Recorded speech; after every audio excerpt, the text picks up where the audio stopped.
Welcome back to another tabletop review. Today we'll be taking a look at rebluing with Birchwood KC Super Blue. I've owned quite a few firearms over the years, but rarely have I had the need to repair any bluing, let alone reblue an entire gun or even a part. This Smith & Wesson Model 422 .22 pistol was brought to me by a friend. It was quite dirty with nicks on the aluminum frame, but damage to the bluing on the slide here would require the most attention. A local gunsmith friend suggested Birchwood KC Super Blue and even loaned me a bottle. And to be honest, I selected these Birchwood KC products for this job because they were available, affordable, and seemed easy enough to use for this job. If we take a close-up view of the Smith & Wesson Model 422 pistol, you can see there are several areas on the aluminum frame where the black has been nicked off. I believe this 22 might have been used as a truck gun on a farm and obviously not very well taken care of. However, it's the steel slide that seems to have suffered the most. And when I originally received this gun, the slide was not only scratched up but also showed a lot of rust as well. The owner is primarily concerned about any further corrosion and doesn't want to spend a lot on this project. Now, before we go any further, I'd like to clarify that I'm not trying to promote Birchwood KC products here. As I said earlier, this product was chosen primarily due to local availability and recommendation. There are other cold bluing products out there that are also worth looking into, like Oxide Blue Professional Grade Cold Blue and Van's Gun Blue, for example. There are good reviews of these products on the internet, and I suggest you check them out before deciding. I believe they're all readily available through Brownells and Amazon and other outlets. Now, if you're enjoying this review, please be sure to like, share, and subscribe down below. Basically, I need to address the damaged slide first because it's of greatest concern to the gun's owner. So I'm going to begin by disassembling the gun and removing the steel slide. By the way, to repair the frame areas, I'll need to use a different solution. The frame is aluminum and the bluing solution will not work on aluminum. For repairing these areas, we'll need Birchwood KC's aluminum black solution, but we'll deal with it with the frame later. With the slide removed, we'll remove the rear sight as well. I've decided to remove it because I want a clear surface for preparation.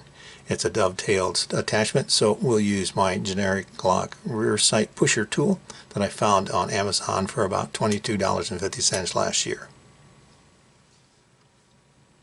Now, I'll only be working on the exposed surfaces of the slide, so nothing on this slide's underside needs to be touched for the project.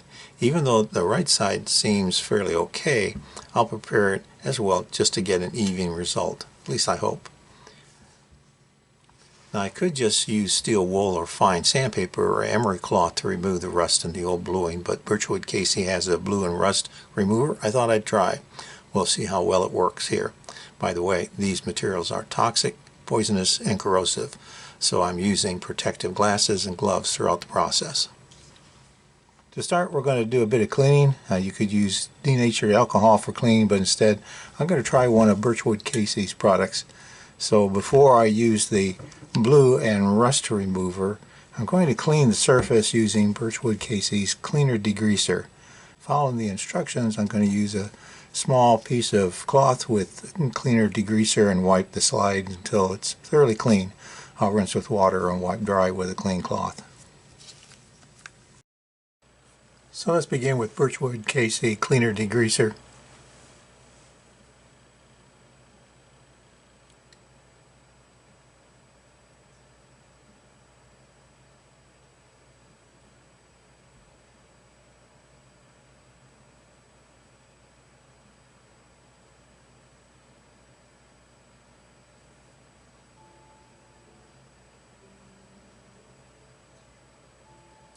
Next, we're going to wipe off the cleaner with cold water.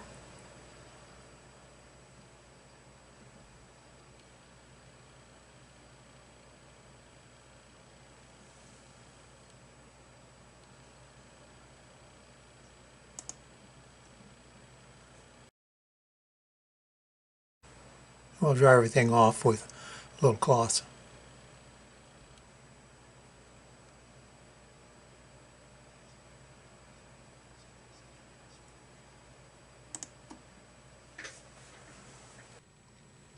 The next thing we're going to do is Using a saturated swab here, we're going to apply the Birchwood and Casey's Blue and Rust Remover and allow it to work for about 2 minutes.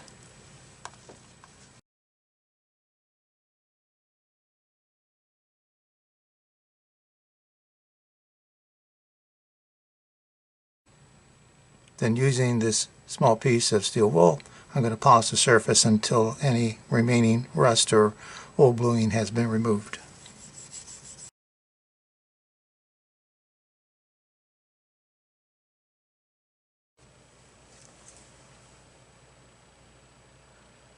Then we'll rinse off with some water. Then dry off with a paper towel.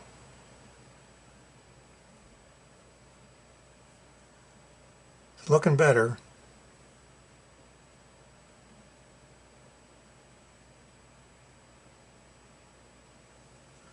So here we are with the results of the Birchwood and Casey Blue and Rust Remover. And looks like the blue has pretty much been stripped off. There's still some areas here that are going to need some attention. But first, we're going to go back and degrease, clean and degrease everything, and rinse with water and dry with a clean cloth. We'll just see what it looks like after that. It's looking better, but I still see areas here that need to be brightened up. So I'm going to use a little bit more steel wool here before we apply the bluing agent. As you can see, we still have some pitting here in the surface, so I'm going to use some of my wet and dry sandpaper to take care of that.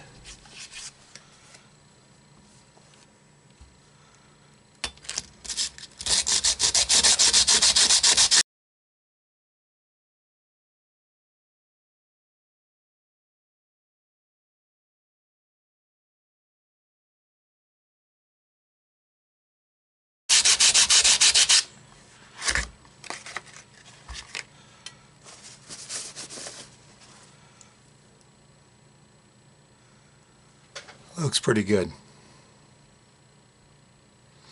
A little bit of pitting here.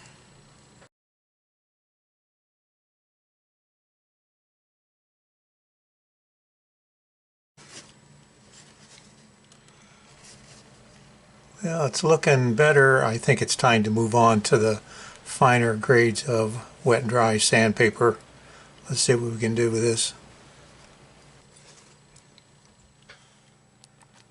Well, here we are with the results of the 800 grit sandpaper. It's wet and dry sandpaper, and double aught steel wool just to buff things up a bit.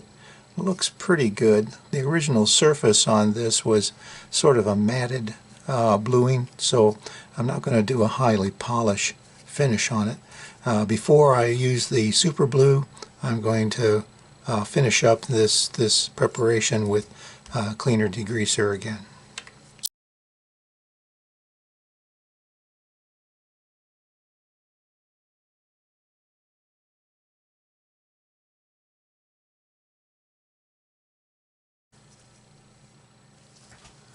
Now I'll rinse it with clean cold water.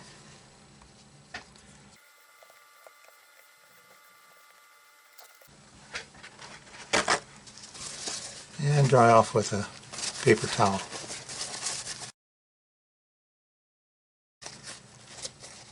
And now I think we're ready for bluing.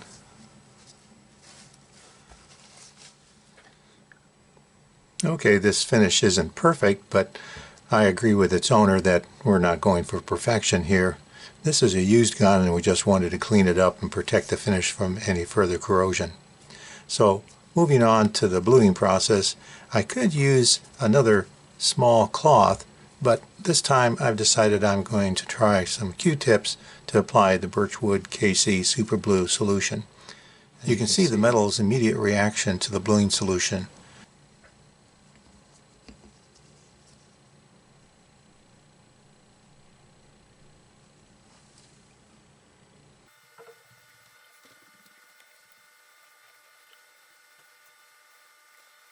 The instructions suggest waiting 30 minutes, then rinse with water and wipe dry with a cloth. Note that during the first treatment, after about 10 minutes, the surface became clouded with a sort of a brownish residue.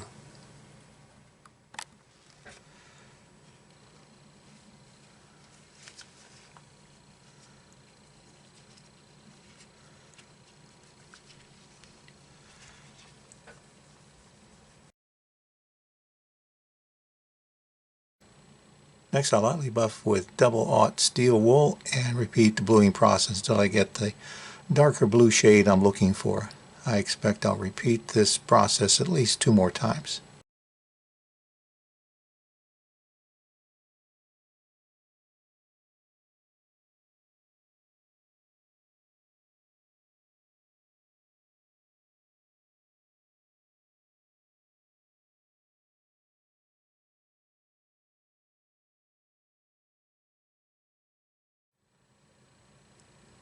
Note that during the first treatment, after about 10 minutes, the surface became clouded with a sort of brownish residue that seemed to come off during cleaning with a wet cloth.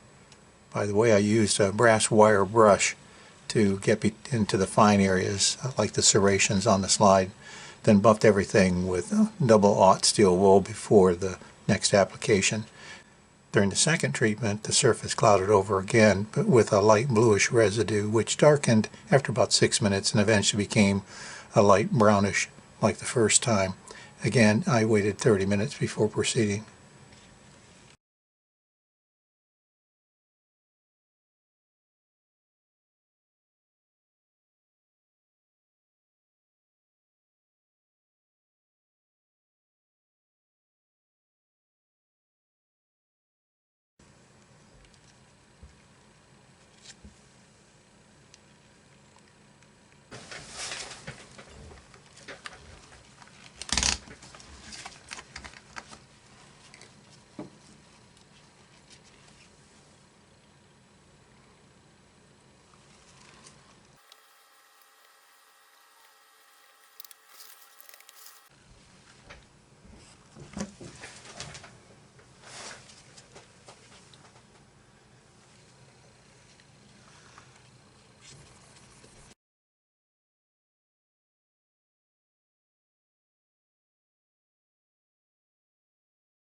I think we've got a pretty good finish now, so all we'll need to do is to apply some oil to protect the finish.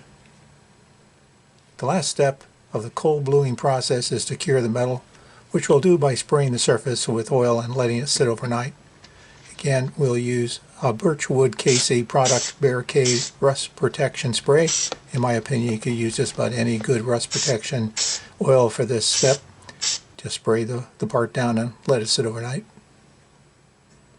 Okay, let's move on to the frame. For this part of the project, I'm sticking with Birchwood KC products, their aluminum black touch-up solution.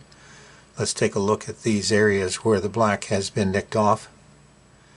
Again, we're going to clean the areas with Birchwood KC Cleaner-Degreaser, or you can use denatured alcohol, and rinse with cold water using a clean cloth to dry the area. I'm going to use a small piece of double-aught steel wool to brighten the area and remove any surface oxide.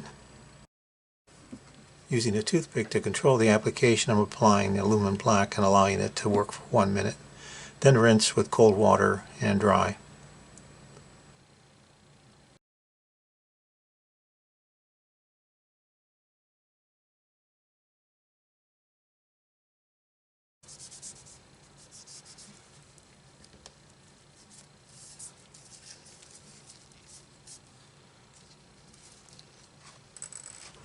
Just using a paper towel, I'm polishing these areas softly.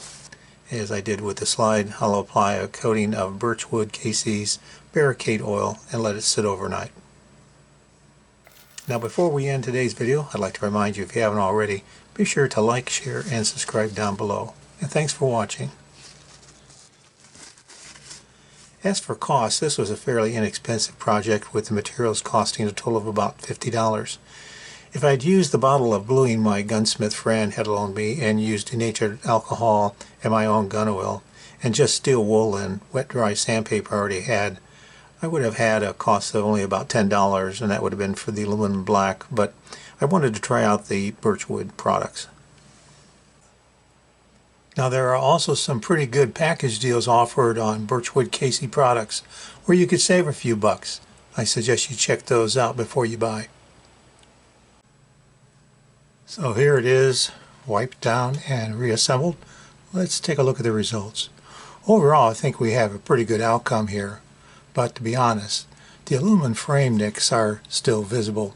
I was concerned that overlapping the black might show through, but what we have is only a bit of grain on the aluminum, and the results are inconsistent. For example, the butt of the grip looks better than the muzzle repair. For this project, it's okay, because the big concern was the bluing of the slide. As for the slide, it really looks good compared to what we had. To be fair, the metal turned out to be badly etched. I'm not sure what caused it, but it was deep enough to require some heavy sanding to smooth things out. Because of that, I'm not sure the blue and rust remover was much real use, although it did do a good job of initially removing the old bluing quickly. The Cleaner-Degreaser worked as advertised, as did the oil spray. The real champion of the solvents, however, was the Super Blue. After 3 coats, I'd say we reached a pretty good finish on this gun. The only question remains, how well will this finish hold up? Only time will tell, but my friend is happy with the results, and that's what really matters here. Any weapon you carry is better than the one you left at home. Thanks for watching. Hope you'll be back for my next tabletop review. Until next time, stay safe.